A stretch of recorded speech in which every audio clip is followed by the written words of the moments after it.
Hello everybody and welcome back to Transformers TCG Deck Techs. My name is Jimmy and I am extremely excited to show you guys the deck that's in this video. I played it a couple nights ago at a local tournament and I actually came in 4th place, which is not too shabby for the first go of a brand new deck. I actually tweaked the deck a little bit and made it a little bit better, and I'm going to show you guys that deck in this video. But primarily the reason why I wanted to show you the deck is because of how much fun I had playing it. I had an absolute blast playing this deck. But before we get to the deck, I just wanted to say thank you to everyone who has already subscribed to my channel. The support has already been fantastic. I didn't realize I was going to do this well right off the bat, and I just wanted to say thank you so much. There are other ways to support me as well. If you wanted to check out my Patreon account, I have the link in the description. You can support me that way if you would like. I would greatly appreciate it, but if not, that's fine too. I'm still going to be making videos regardless. But my email address is also in the description, so if you want to contact me and just talk Transformers TCG, that would be great as well. But we're going to go ahead and go into the deck. The first character that I put in the deck is Thrust. Now, you might be thinking that this is just going to be another Thrust deck. What's so special about this deck? Well, the character that I paired him up with may surprise you. So after we're done talking about Thrust, I'm going to show you which character that is. But Thrust is popping up everywhere. I see him in a lot of YouTube videos. I think I saw him in 4 separate decks at the tournament. So there's a reason for that. He is great. He's got an ability that says, when one of your other characters attacks, you may tap this. If you do, the attacker gets plus damage until end of turn, equal to this character's attack total. Now, the most important part of this ability is where it reads this character's attack total. So if you can actually increase thrust damage, whether it be with an upgrade or with an action, that attacking character is also going to get that damage. So let's just say that we put Grenade Launcher on Thrust. That's an additional 4 damage. So Thrust is going to be at 7 damage. And there are very few characters out there that wouldn't mind having 7 additional attack damage. One character that comes to mind right away is RC. All of her damage is pierce damage. So you give her plus 7 damage, that's pretty much plus 7 guaranteed damage for that turn. My buddy Alan, who was at the tournament, he actually placed second with a deck that used Thrust with Grimlock from Wave 1, and that deck was insane. He was, double KOing characters like crazy.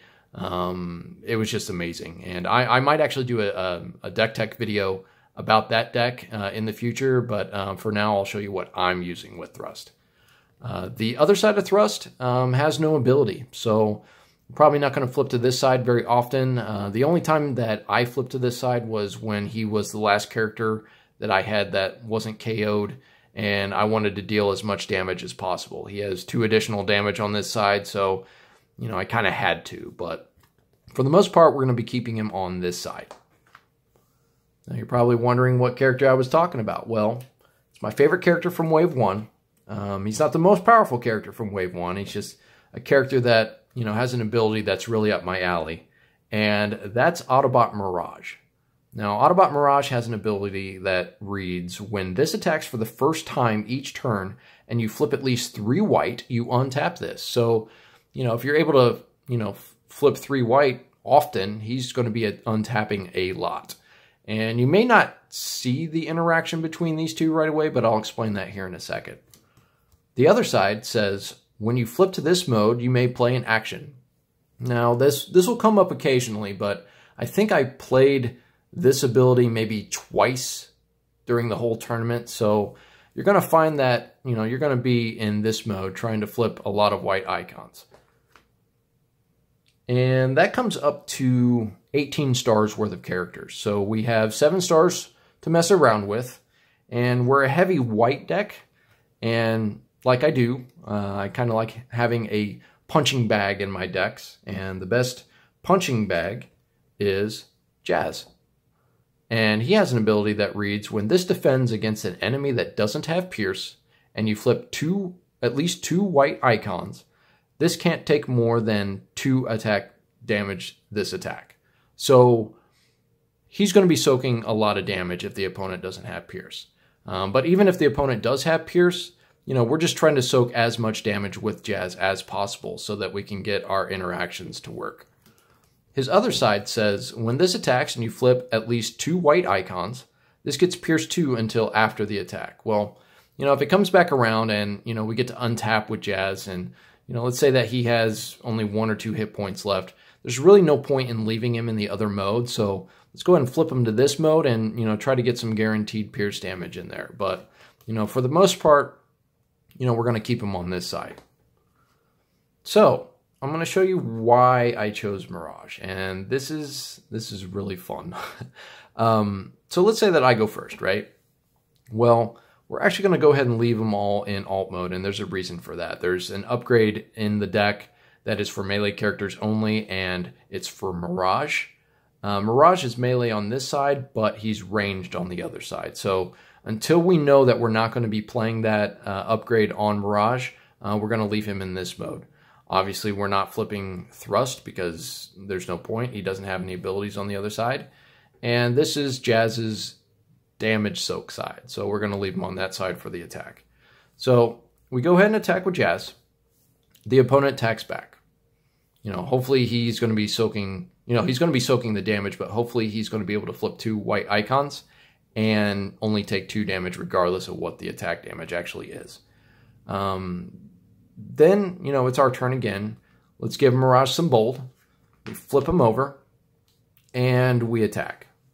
At this point, we're not actually going to be tapping Thrust to give him damage, because what we're trying to do with this deck is attack and untap until all of our opponent's Transformers are tapped, leaving these 2 guys as the last 2 untapped Transformers.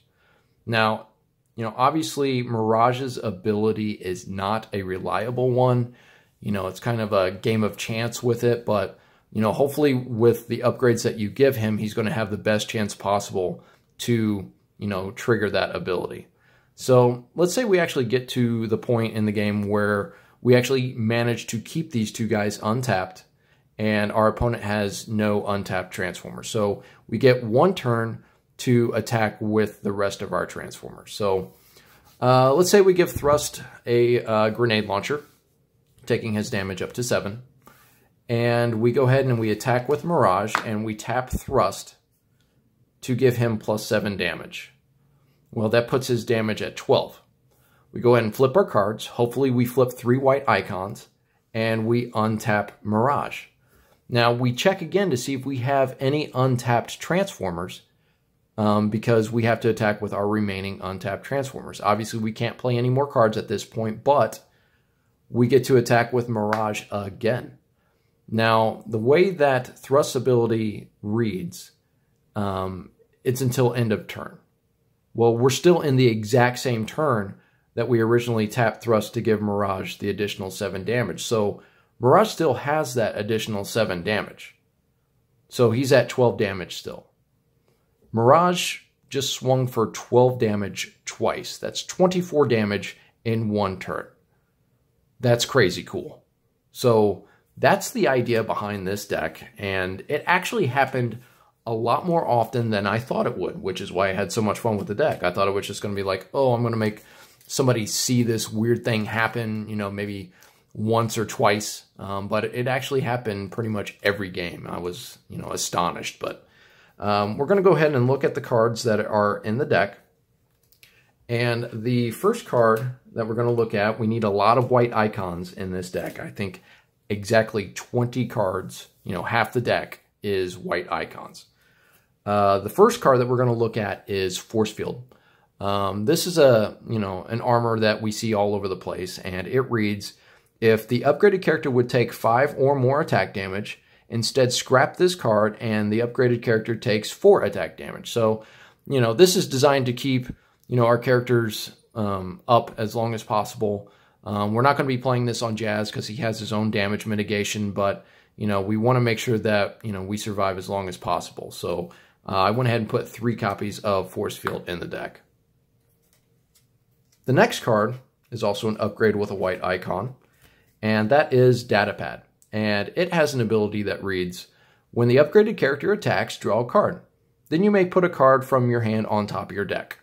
We're using this primarily for Mirage, so we can stack the top card of the deck, so we can, guarantee that he flips at least one white icon, which will in turn have us flip 2 additional cards. So this is for Mirage, but we can use it on Jazz early if we want. We really don't want to use it on Thrust unless, he's the last character we have, but this is a great card for this deck, so we went ahead and put 3 copies of Datapad in the deck. The next card is also an upgrade with a white icon. And some people like this card, some people don't, but it's Debilitating Crystal. This card works really well with Mirage in this deck because we're able to use it every time he attacks. It has an ability that says, when the upgraded character attacks, return one of the defending character's upgrades to its owner's hand. So, this is really designed to get rid of armors so that we can do as much damage as possible, but when you put this on Mirage, and we keep untapping with Mirage after every single time the opponent attacks, this is going to be making sure that the opponent doesn't have many upgrades on the table. I do try to keep my decks to 40 cards, and this is one of the cards that I decided to cut 1 copy of, so we only have 2 copies of Debilitating Crystal in the deck. The next card is going to help make sure that we flip as many cards as possible with Mirage, and that's Backup Beam. And it's an upgrade that gives the character Bold 2. So we're going to be playing this on Mirage to hopefully, flip as many cards as possible and flip as many white icons as possible so that we can keep untapping him. There are 3 copies of Backup Beam in the deck. The next card is the card that I mentioned earlier that was for melee characters only, and that is Power Sword.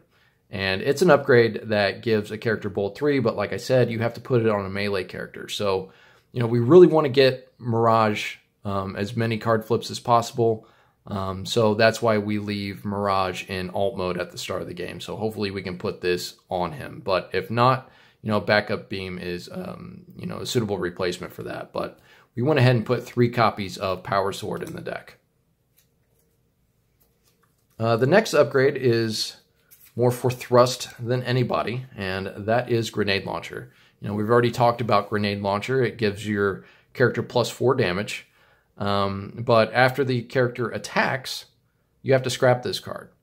What's cool about Thrust is when he's giving his damage to somebody, he's not actually attacking, so you're basically giving somebody else a Grenade Launcher every time he taps. So, this is great for this deck. So we're going to go ahead and put 3 copies of Grenade Launcher in the deck. The next one is also really more for Thrust than anyone, but Jazz also likes this card, and that's Erratic Lightning. And it's a weapon that gives +3 damage, but it also gives -1 armor. We like the +3 damage for Thrust because, we're going to be giving other characters that attack damage, but Jazz also likes this because he doesn't care about what his armor value is. If he's, flipping white icons, he's going to be mitigating damage. But, the text box on this card says a character's armor can't go below 0. Well, Jazz's armor is 0, so he's not going to be affected in any kind of negative way by this card. So, if it's your turn 1 but you're going second, and you have this in your hand, go ahead and play it on Jazz. Take his damage up to 6. But again, I only put, try to keep my decks to 40 cards. So I only put 2 copies of Erratic Lightning in the deck. Okay, so that's all of the upgrades. So now we're going to move on to the actions. And our character's star total was 24. So we do have the option to put 1 card in the deck that has a star in it, or star on it rather.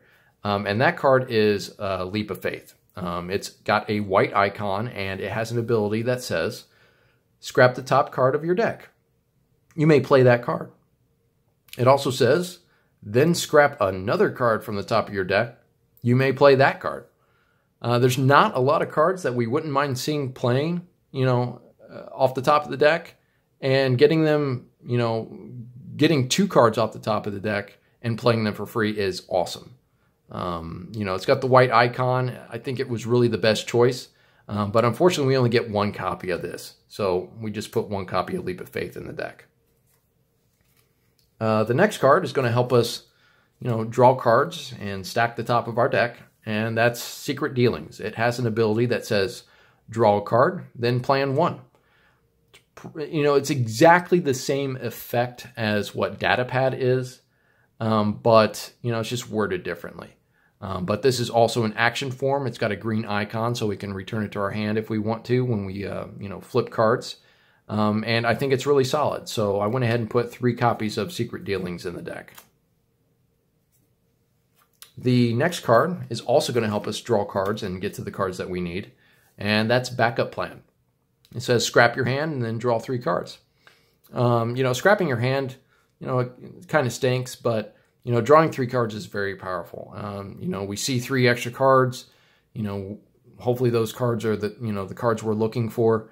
But this has a white icon, and drawing cards is great. So I went ahead and put 3 copies of Backup Plan in the deck. The next card also draws us cards and has a white icon, and that is System Reboot. Now this card, has some effects that are both beneficial for you and your opponent, and also detrimental to you and your opponent. But this card is actually really disruptive. It's kind of deceptive that it is, but your opponent is planning his next move based off of the cards in his hand, right? Well, he's probably not expecting this. If you're playing this, you're planning to play this. But, let's say that your opponent has a couple cards that he's getting ready to play next turn, and he decides to use a different card this turn. Well, you play System Reboot, and it messes up his plan. That's really great disruption.